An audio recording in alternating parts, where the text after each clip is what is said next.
మీకు నీళ్లు తెచ్చిచ్చే బాధ్యత కాంగ్రెస్ పార్టీ తీసుకుంటుంది. అదే విధంగా పక్కనే ఉన్న డోర్నకల్ పొంగులేటి శ్రీనివాస్ రెడ్డి గారు ఖమ్మం జిల్లా అయినా వారు వరంగల్ ఇన్ఛార్జ్. అందుకే సీతారామ సాగర్ మీద కెనాల్లు కట్టిండ్రు కానీ రిజర్వాయర్లు కట్టలేదు. కురివి వీరభద్రుడి సాక్షిగా డోర్నకల్ ప్రాంతానికి 15 రిజర్వాయర్ కడితే ఆ ప్రాంతానికి కూడా నీళ్లు వస్తాయని వారు సూచన చేస్తున్నారు.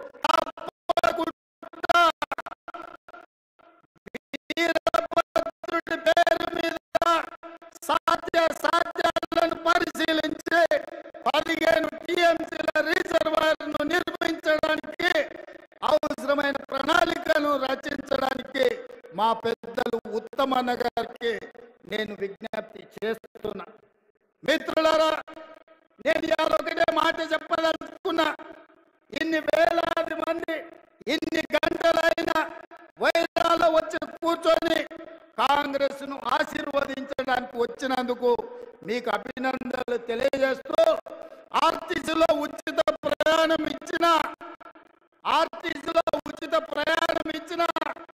రాజీవ్ ఆరోగ్యశ్రీ అమలు చేసిన ప్రతి పేదవాడి ఇంటికి 200 యూనిట్లు ఉచిత కరెంట్ ఇచ్చిన ప్రతి పేదవాడికి ఇందిరమ్మ ఇల్లు ఇచ్చిన ఈనాడు రైతు రుణమాఫీ 31,000 కోట్ల రూపాయలు చేసిన ఇవన్నీ సోనియా గాంధీ గారు ఇచ్చిన గ్యారంటీలు. ఈ గ్యారంటీలను అమలు చేసే బాధ్యత నాది.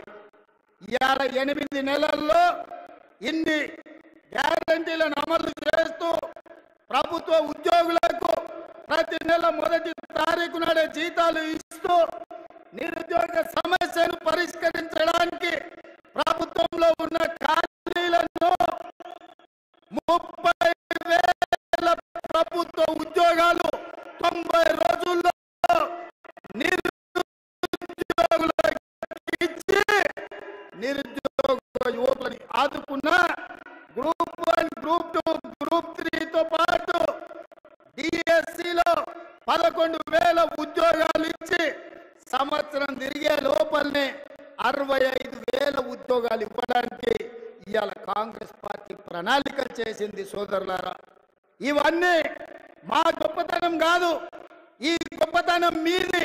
ఈ ఖమ్మం జిల్లా